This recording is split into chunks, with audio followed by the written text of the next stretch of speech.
조선의 역대 왕과 왕비의 신조를 모신 종묘. 이 종묘에 제사를 올리는 종묘제례. 종묘제례는 왕실에서 주관하던 제사로 국가적 행사였다.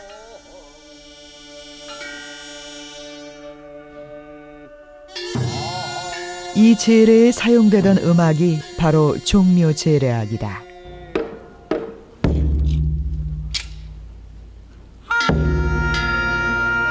수많은 악기들이 빚어내는 음률이 제례를 더욱 장엄하게 해준다.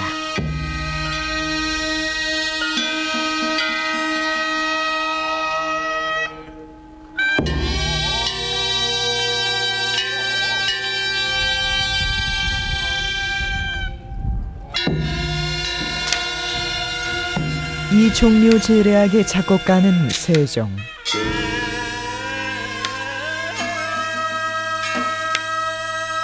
세종은 이 종묘 제례악을 단 하룻밤 만에 작곡했다고 기록은 전한다. 조선 최대의 성군 세종. 그는 왜 음악에 매료되었던 것일까? 그가 음악으로 추구한 것은 또 무엇이었을까?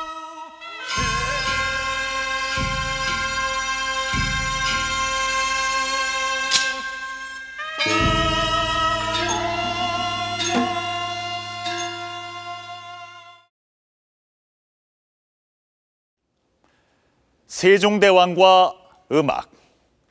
어딘지 모르게 묘한 부조화가 느껴지기도 합니다만 세종은 조선의 악성이었습니다. 박연이나 우륵, 왕산악처럼 우리 역사에서 음악으로 이름을 남긴 수많은 사람들이 있었습니다만 우리 음악 사상 가장 큰 영향과 업적을 남긴 이들 중에서 세종대왕을 빼놓고 얘기할 수는 없습니다. 실제로 세종은 직접 작곡한 곡의 악보를 실록에 남기기도 했고 박연에게 악기를 새로 만들고 궁중음악을 정리하도록 했습니다. 이제 막 창업한 새나라 이 조선의 문물을 새로 정비해야 했던 세종이 이토록 음악에 매달렸던 이유는 무엇일까요?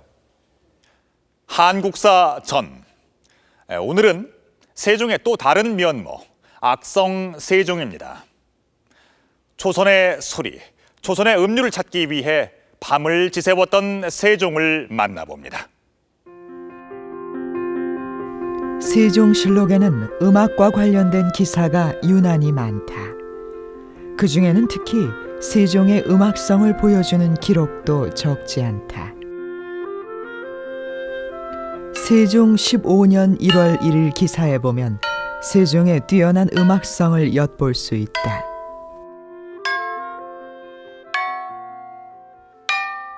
새로 만든 악기 편경을 선보이는 날.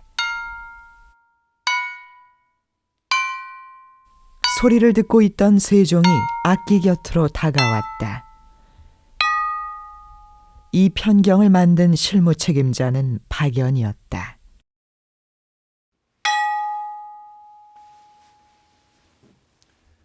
이 소리 하나가 약간 높은데 무엇 때문인가? 세종이 지적한 편경에는 먹줄 자국이 남아 있었다. 편견을 잘라내기 위해 친 먹줄이 아직 남아 있습니다. 제대로 다 갈지 않아서 음이 높았습니다. 세종은 먹줄 하나 두께가 내는 음의 차이를 알아차렸던 것이다. 그렇다면 편경은 어떻게 만들어질까? 편경은 옥돌이라는 경석으로 만든다.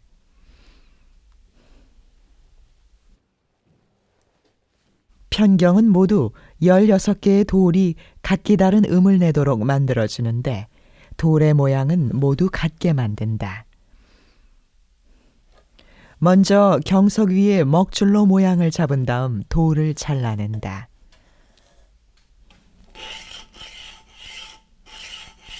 경석은 철사줄로 자르는데 이때 금강사라는 입자가 고운 모래를 계속 뿌리면서 갈아낸다.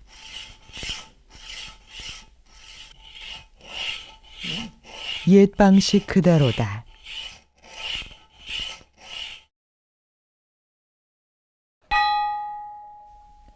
세종이 감지했던 먹줄 하나 두께의 차이는 어느 정도일까? 먼저 먹줄이 남아있는 상태의 소리를 들어보았다. 음의 높낮이를 알아보기 위해 주파수 측정을 했다.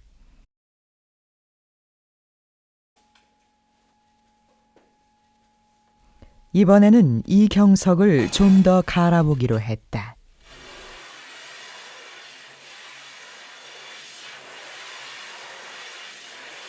역시 금강사를 이용 경석을 갈았다. 이렇게 돌의 두께를 맞추면서 적당한 음을 찾는 것이다.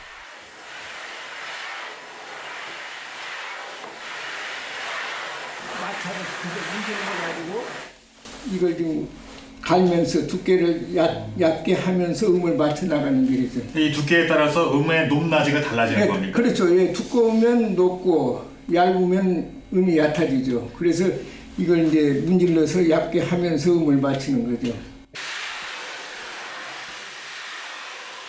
먹줄 하나 두께만큼 더 갈아냈다.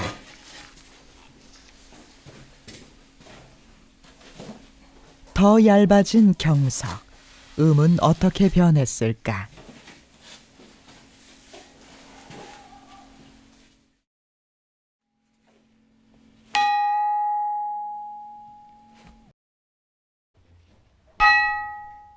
갈아낸 경석의 음은 약 10센트 정도 낮아졌다. 10센트면 반음의 10분의 1 높이, 미세한 차이다. 먹줄의 굵기가 약 0.5mm 됩니다. 그런데 그걸 완전히 갈아냈더니 반음의 한 10분의 1, 한 10센트가 내려갔죠. 그러니까.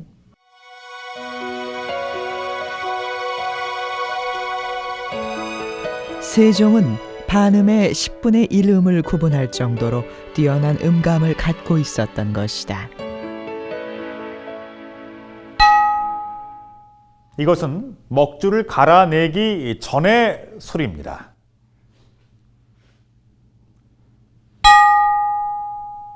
그리고 이것은 먹줄을 갈아낸 뒤의 소리인데요.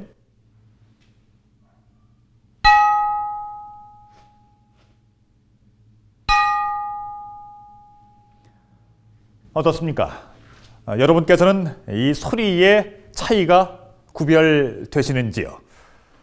이 세종은 오늘날로 말하면 이 반음의 10분의 1에 해당하는 미세한 차이를 구별해낼 수 있을 정도로 뛰어난 음감의 소유자였다고 합니다. 그런데 임금 앞에서 시연을 했을 정도라면 이 편경은 대단히 특별한 악기였다는 얘기인데요. 세종은 왜 이렇게 편경 제작에 심혈을 기울였던 것일까요? 여기엔 다른 특별한 이유가 있었습니다. 편경은 세종 때 비로소 제대로 만들 수 있었다. 우리가 걸어온 요 자리가 바로 옛날에부터 이 조선조 500년간에 그 사용했던 경석을 반했던 자리인데, 조선 건국 초 혼란기에 많은 악기들이 사라졌고 편경 역시 갖추지 못하고 있었다. 세종 이전까지는 중국에서 보내주는 편경을 연주하는 실정이었다. 그런데 바로 이곳에서 경석이 발견되면서 편경을 자체 제작할 수 있게 되었다. 지금 보이시는 이 건달산 일대가 바로 세종시대의 우리 서씨들의 집성촌이었습니다. 그때 왕실에 식의로 계셨던 서하란 분이 이 경석을 발견해서 세종에게 바쳤습니다. 남양석이라 불린 이곳의 경석은 지금도 채굴되고 있다. 남양석은 품질도 뛰어났다. 이렇게 외형으로 품질이 좋은 돌과 나쁜 예, 돌은 이건 그 소리에서 확연한 차이가 단색이고 난다. 그 성분이 이제 그 아주 입자가 곱고 이렇게 연한 아주 옥색으로 돼 있고 단색으로 이건 이런 이제 잡석이 좋은 많이 돌과 들어가는 잡석의 차이는 일반인도 느낄 수 있다.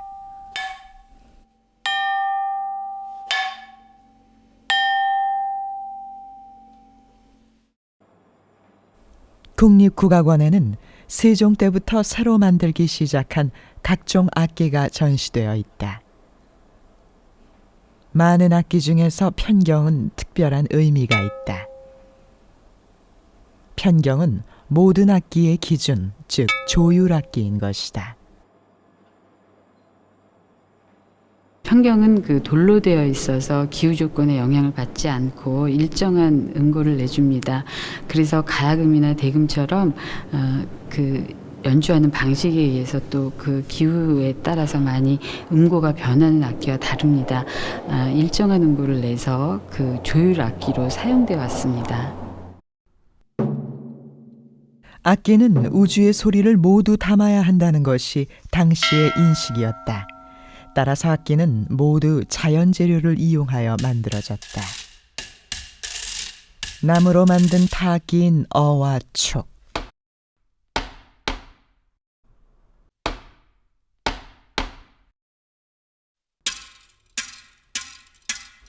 흙으로 만든 질그릇 악기인 부와 훈이 있으며 대나무로 만든 악기도 있다. 이런 악기로 우주의 소리를 담으려 했던 것이다. 유교 음악에서 팔음은 아주 중요한 개념입니다. 우주를 구성하고 있는 8가지 그 악기 재료인데요. 흙, 돌, 나무, 쇠 등입니다.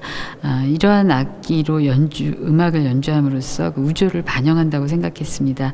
그런데 고려 말기 그리고 조선 초기에 그 어지러운 상황에서 악기가 망실되면서 세종대에는 이러한 악기를 전부 구비해서 완전한 음악을 연주하려고 노력했습니다. 이처럼 모든 악기를 갖추고 훌륭한 음악을 정립하려 한 세종.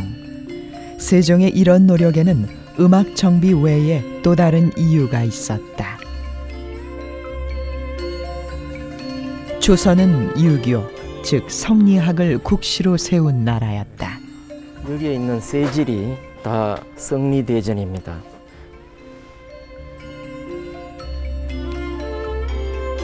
성리대전은 성리학의 교과서와 같은 책. 세종은 이 책을 전국에 보급시켰다.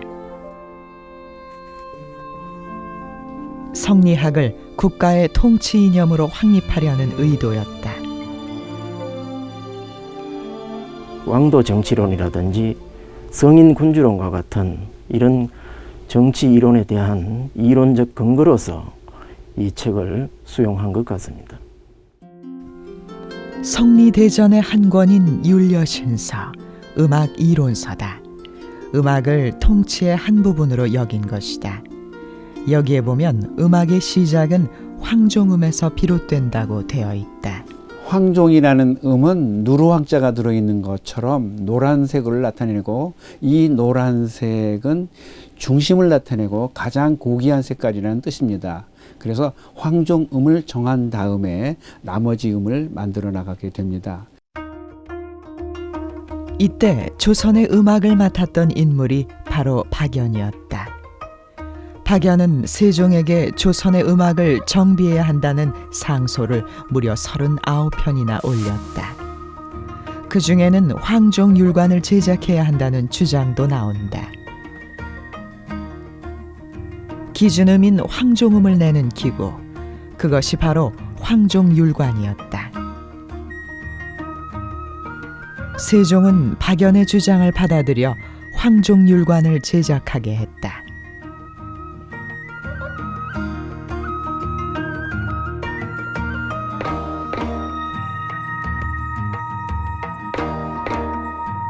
황종율관은 기장할 90개를 늘어놓은 길이에 대나무에서 나오는 소리였다.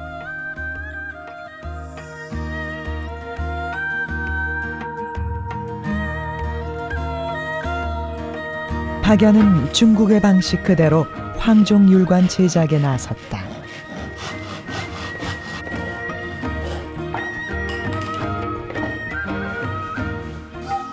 그러나 결과는 실패였다. 중국에서 보내온 편경의 황종음보다 약간 높았던 것이다.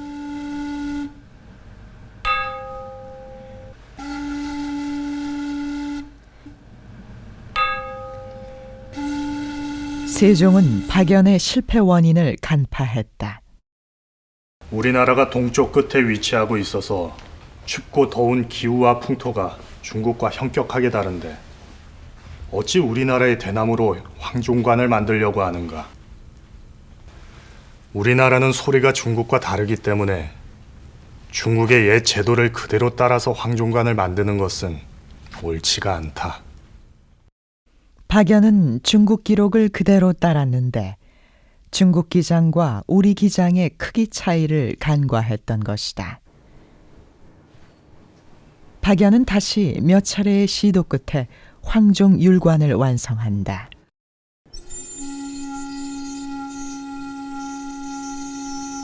조선시대 기준음은 어떤 의미였을까? 세종 때의 황종율관을 복원한 것을 물어보았다. 잘된 부분을 패턴을 보시면 측정 결과 황종음의 주파수는 278.5Hz였다. 측정 결과 278Hz 정도가 나왔는데요. 이 음은 서양에서 말하는 도음보다 약간 더 높은 음으로 측정이 되었습니다. 황종율관이 만들어지자 나머지 음들도 만들 수 있었다. 황종율관에서 3분의 1을 자른 것은 임종음 솔. 임종음에서 3분의 1을 더하면 태주음 레. 여기서 다시 3분의 1을 자른 것은 남려 라. 이렇게 3분의 1을 더하거나 줄이는 이른바 3분 손익법으로 12음을 모두 만들 수 있었다.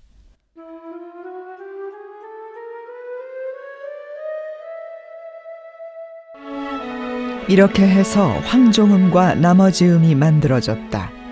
음악을 세우기 위한 세종의 모든 준비가 끝난 것이다.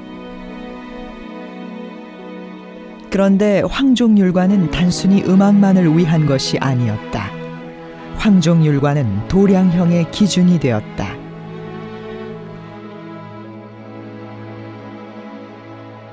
황종율관의 길이를 기준으로 황종척이 만들어지고 이것을 기준으로 용도에 맞는 다양한 자가 만들어졌다.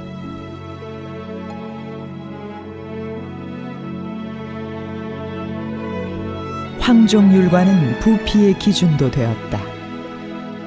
직경 12mm의 황종율관에는 기장알 1200개가 들어간다. 이 황종율관 2개의 양을 한 옥으로 삼았다.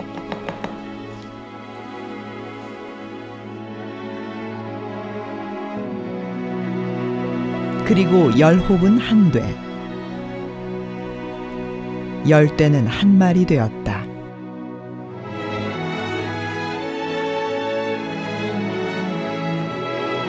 이렇게 정해진 도량형을 실제 생활에 적용한 것이 남아있다. 강의 수위를 재던 수표. 수표는 세종 때 처음 청계천에 설치되었다. 수표에는 수위를 재는 눈금이 새겨져 있는데 모두 9등분하여 가뭄과 홍수위 등을 표시해두고 있다.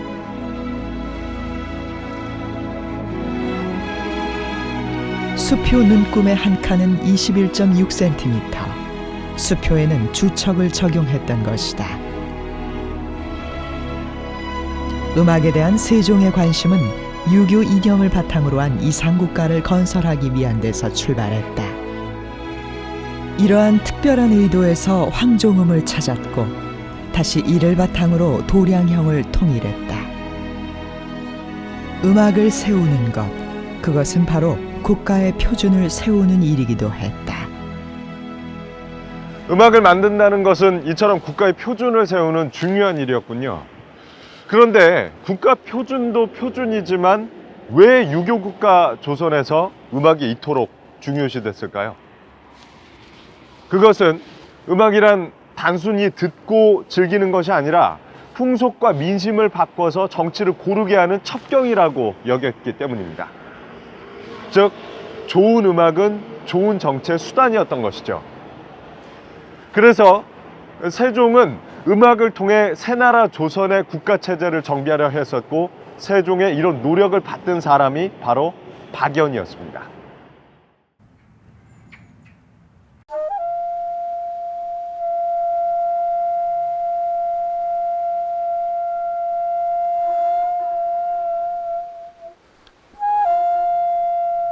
세종의 음악 정비 사업을 가장 잘 이해하고 도왔던 인물이 있었다. 바로 충북 영동 출신의 난계 박연이었다. 그는 대금을 아주 잘 불었으며 음악에 대한 지식도 갖추고 있었다. 태종 때 이미 과거에 급제한 박연은 명문가 후예답게 학문도 높았다. 세종의 세자 시절, 박연은 세종의 글 선생이었다. 세종은 세자 시절부터 음악의 조예가 깊었으며 현악기인 금을 아주 잘 연주했다고 전한다. 이때부터 세종과 박연은 서로의 음악적 소양에 대해 잘 알고 있었다. 이 인연으로 세종은 박연에게 음악을 맡겼던 것이다. 그러나 세종의 음악 정비 사업에 반대 목소리도 높았다. 평경의 모양과 소리는 어떻게 만들었는가? 평경의 모양은 중국에서 보내준 평경을 따라 만들었고, 평경의 소리는 신이 스스로 만든 12율관에 맞춰 만들었습니다. 중국의 음을 버리고 우리 스스로 율가를 만든 것이 옳은 일인가?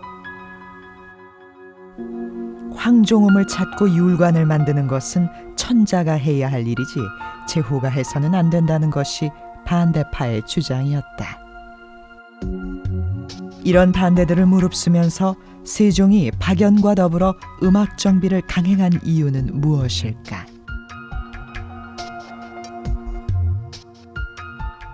통치에서 음악의 역할을 특히 강조한 이는 바로 공자였다. 공자는 춘추전국 시대의 혼란은 예학이 무너진 탓이라 여겼다. 이런 혼란을 극복하고 요순 시절 같은 태평성대를 만들기 위해서는 예학을 회복해야 한다고 생각했다. 세종 역시 공자와 마찬가지로 음악을 통해 조선을 유교적 이상국가로 만들려고 했고, 이 일의 동반자로 박연을 선택했던 것이다.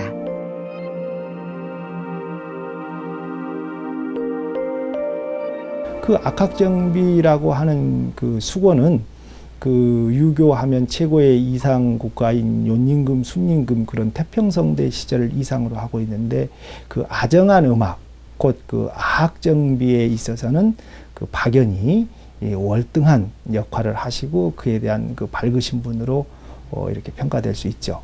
그래서 이 박연 선생이 이 제일 먼저 세종대왕으로부터 이렇게 받으신 그 프로젝트가 아악정비죠. 아악은 중국 황실의 음악. 그러나 아악은 당송 시대를 거치면서 중국에서도 제 모습을 잃어버린 상태였다.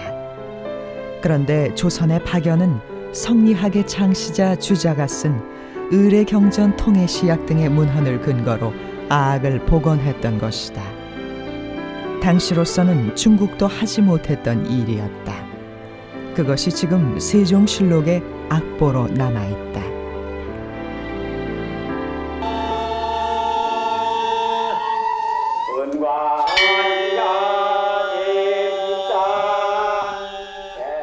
박연이 복원한 아악 중에 지금도 실제로 사용되는 것이 있다. 공자의 사당에 제사 지낼 때 사용하는 문묘 제례악이 그것이다.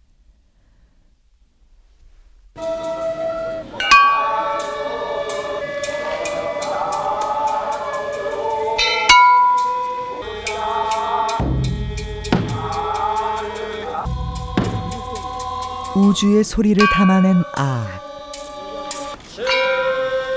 문묘제략은 춤과 함께 연주된다.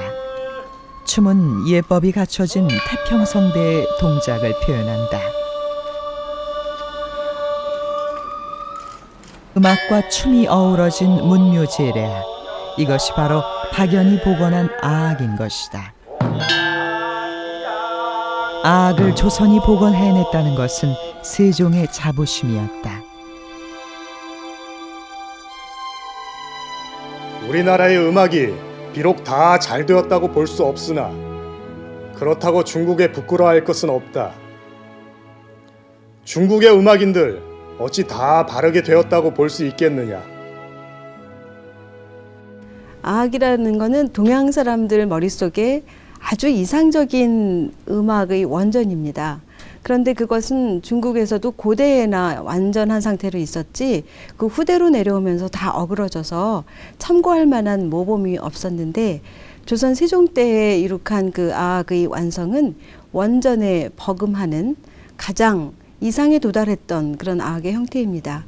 그래서 그것을 재현해 놓고 소리로서 그것을 듣고 눈으로 형태를 보는 일은 문화시민으로서 누릴 수 있는 가장 큰 그 뿌듯함 같은 거였다고 생각이 돼요. 아악 정비에는 박연의 열정과 노력이 큰 몫을 했다.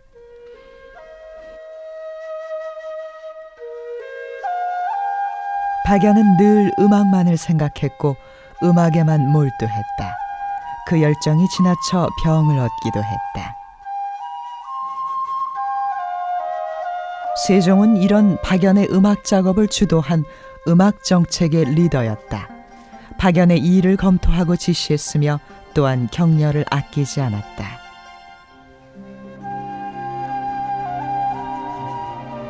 너는 내가 아니었다면 음악을 만들지 못했을 것이고 나도 네가 아니었다면 역시 음악을 만들기 어려웠을 것이다.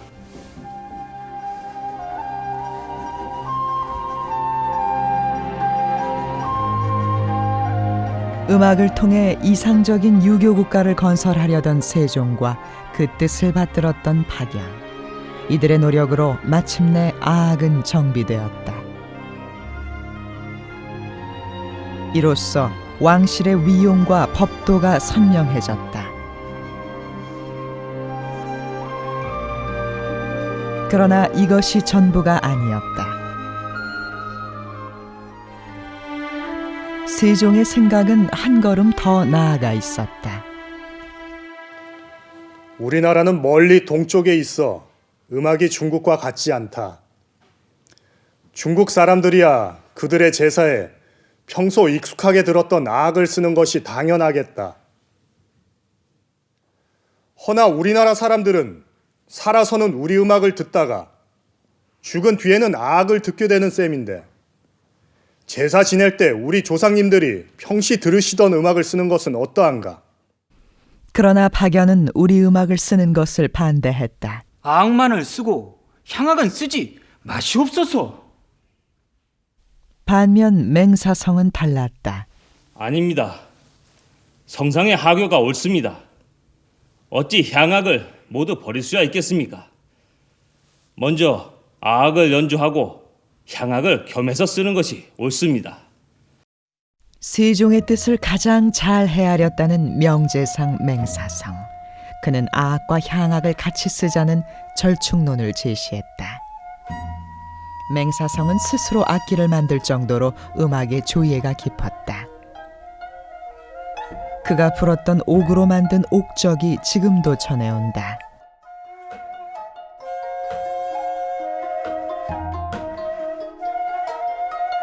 손님들이 오시면 이 필수가 나면 양반이 지디기시구나 하고 필수가 안 나면 양반이 한양 가셨구나 그 정도로 음악을 좋아하시고 악공도 가르치고 그러셨다는 거죠 이 할아버지가. 맹사성은 세종 때 음악 담당 기관인 관습도감의 총책임자였다. 박연은 이 기관의 실무 책임자였다. 아악은 박연, 향악은 맹사성과 의논하라.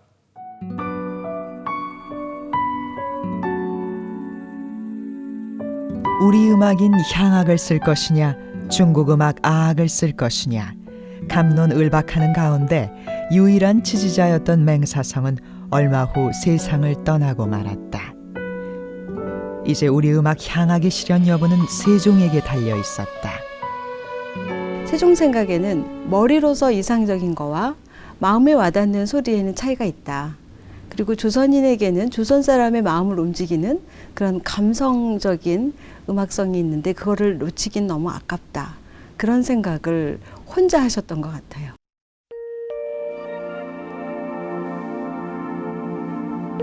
그러나 세종 곁에는 아무도 없었다. 음악에 관한 한 지지자가 아무도 없는 고독한 군주였다.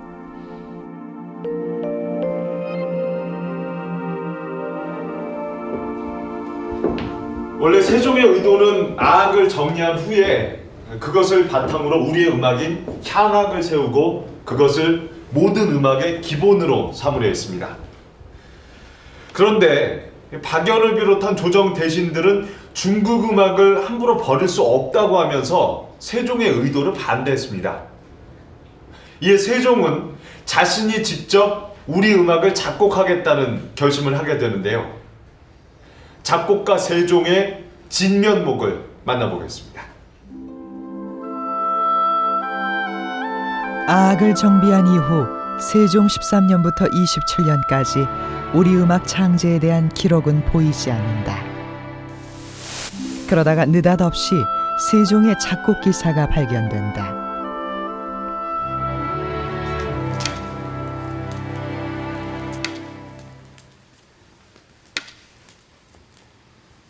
세종이 새 음악을 만들었는데 막대기로 땅을 치면서 박자를 맞추어 하루 저녁에 다 만들었다는 것이다.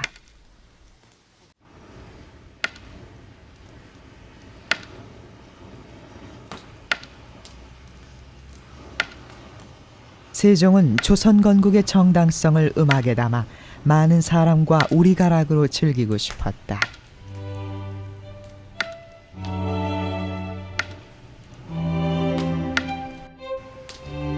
용비어 천가는 조선의 건국이 하늘의 뜻이며 역사의 필연이라는 것을 천명한 노래다. 세종은 신하들이 지어올린 이 용비어 천가 가사에 직접 가락을 붙였다. 그런데 용비어 천가는 훈민정음으로 만든 최초의 작품. 새로운 우리글 훈민정음 창제, 그리고 새로운 우리 음악 작곡, 여기에는 보다 많은 사람들이 익히고 즐기도록 하려는 세종의 의지가 담겨 있는 것이었다. 세종이 음악을 통해서 하고 싶었던 거는 예술적인 경지의 음악을 완성하는 것이 아니라 건국의 이념, 또 조선의 그 여러 가지 정책과 이런 것들이 앞으로 어떻게 가야 될 것인가를 노래로서 들려주고 싶었던 건데 그런 걸 전달하기에는 아악이 맞지 않았던 거라고 봅니다. 그래서 그 마음속에 있는 자기의 생각을 노래를 통해서 전달하려면 궁중음악으로서의 위도 있어야 되겠지만 결국은 음악으로서 소통하려면 한국인의 감성에 맞는 멜로디여야 되겠다. 그런 생각을 한 것 같아요. 우리 음악을 보다 많은 사람과 소통하고 공유하고 싶었던 세종. 세종은 우리가락을 제대로 담을 수 있는 악보까지 만들었다. 우리 음악이 중국 음악과 다르기 때문에 우리 음악을 기록하는 방법도 달라야 했다. 세종이 창안한 악보는 정간보. 바둑판처럼 칸을 나누고 한 칸을 한 박으로 삼아 칸의 개수만큼 길이를 나타내도록 한 것이다. 한글 창제가 바로 우리 한국말을 정확하게 적기 위해서 창제한 것과 마찬가지로 정간보는 바로 한국 음악을 정확하게 적기 위해서 만든 악보라고 생각합니다.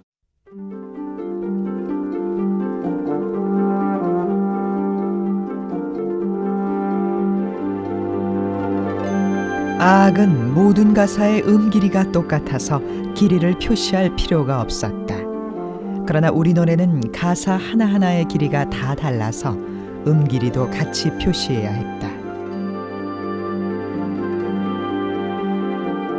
그러니까 중국의 음악은 그 가사와 선율이 이 규칙적인 그 한 박을 단위로 규칙적으로 배분된다는 것이고, 우리 향학적인 그 음악 현상은 불규칙하게, 어떤 음은 좀 길 수도 있고, 또 그 긴 음에 상대적으로 짧은 음이 있을 수도 있고, 또 짧고 길고가 아주 그 등사치지만서도 조금씩 차이가 있을 수도 있고, 이런 그 불규칙적인 진행을 하고 있다는 거죠.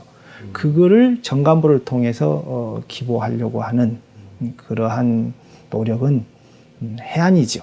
주님.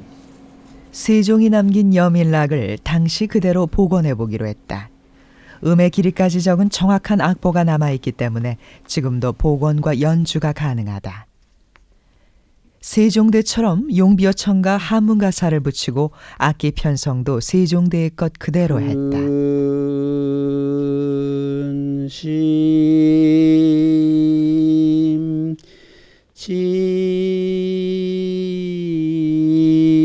세종이 만든 당시의 여민락은 어떤 음악일까?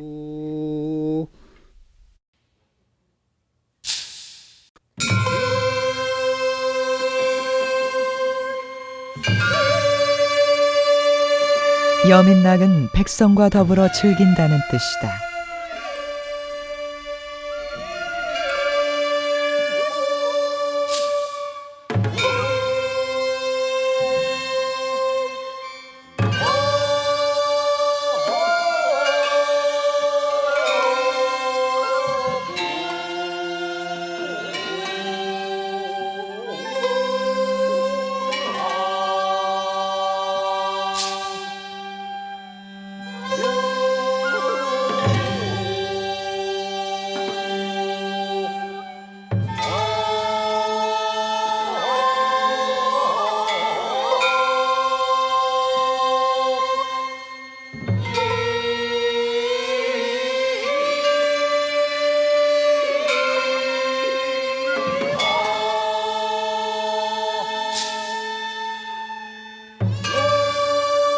이것이 바로 세종이 스스로 작곡하여 백성과 함께 즐기겠다던 여민락, 바로 우리 음악이었다.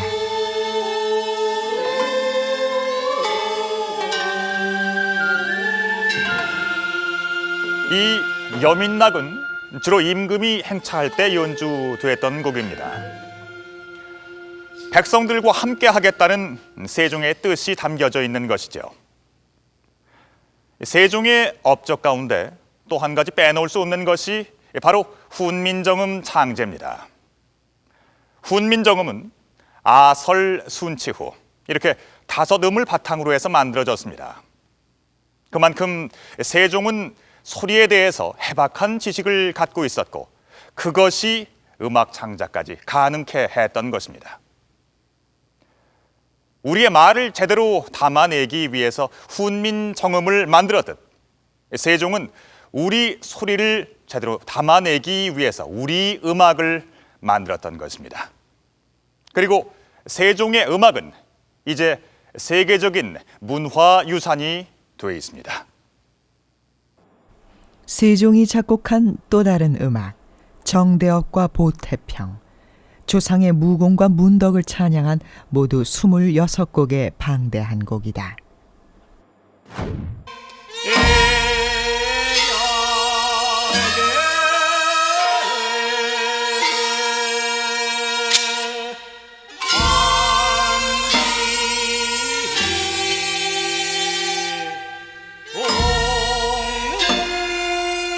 세종은 이 음악을 실제로 왕실 행사에 사용할 수 있는지 점검하고 검토했다. 비밀이 기생과 궁녀를 불러 노래에 춤을 맞춰보기도 했다. 세종 한 13년부터 27, 8년 사이, 그러니까 신학이 완성되는 기간까지 세종은 비밀 프로젝트를 운영하셨던 것 같아요. 간간히 보이는 기록 중에 훗날 세조가 되는 이유에게 이를 주관하게 하고, 그 다음에 간간히 사신들을 보내서 중국 궁궐에서 펼쳐지는 그 의례 음악도 보고 오게 하고, 그 다음에 그 여학을 근거리에 두고서 자신의 생각을 시연해 보기도 하고, 그래서 비공개로 이 일이 추진이 되었고, 그것이 어느 날 발표되었기 때문에 사관의 입장으로서는 하룻밤에 하신 일로 쓸 수밖에 없지 않았나, 그렇게 생각을 하고 있어요. 세종은 정대업 보태평등을 만들 때 우리 음악인 향악을 바탕으로 만들었다고 한다.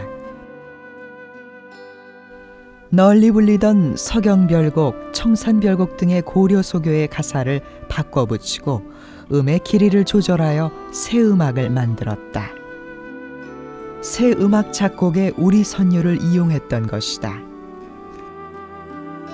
그렇다면 고려 소교는 어떤 노래였을까?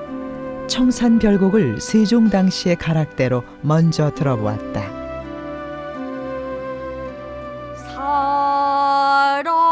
사라리 사라리 타타.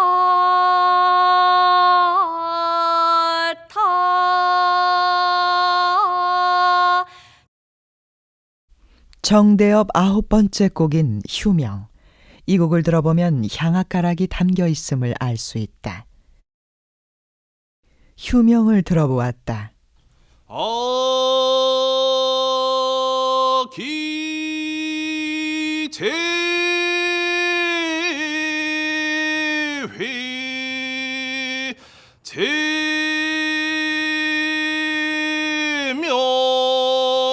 제명시. 이번에는 고려 소교 청산별곡과 세종의 정대업을 함께 들어본다.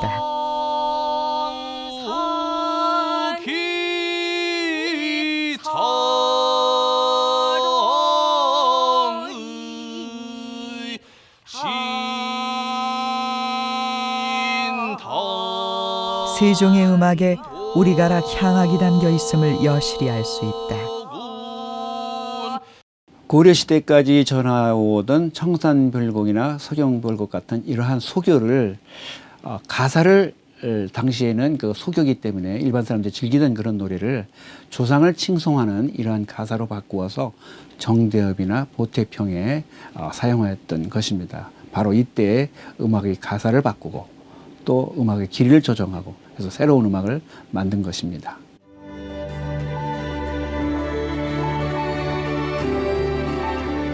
그러나 세종 당대에는 새 음악은 널리 사용되지 못했다.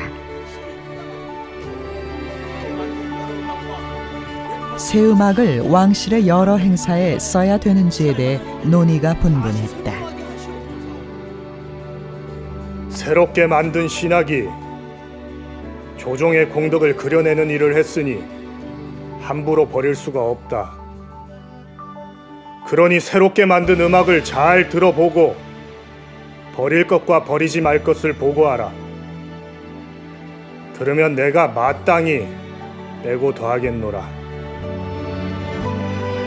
세종은 자신의 뜻을 관철시키고 싶었다. 그러나 시간이 없었다. 이때 이미 세종은 병이 깊어 있었다. 세종이 작곡할 때 곁에서 도운 사람이 있었다. 바로 수양대군. 세종의 뜻은 수양대군이 세조가 된 이후에 실현된다. 세조 6년 세조는 모든 옛 음악을 폐지하고 오로지 아버지 세종이 작곡한 음악만을 사용할 것을 명령했다. 이로써 조상의 제사에 중국 음악이 아닌 우리 음악이 채택되었다.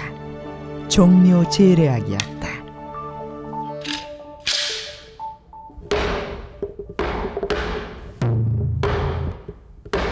이렇게 탄생한 종묘제례악이 지금까지 500년 넘게 원형 그대로 전해져 오고 있다. 우리의 무형문화재 1호, 유네스코 지정 세계문화유산 종묘제례악. 우리의 소리를 담은 세계문화유산이다.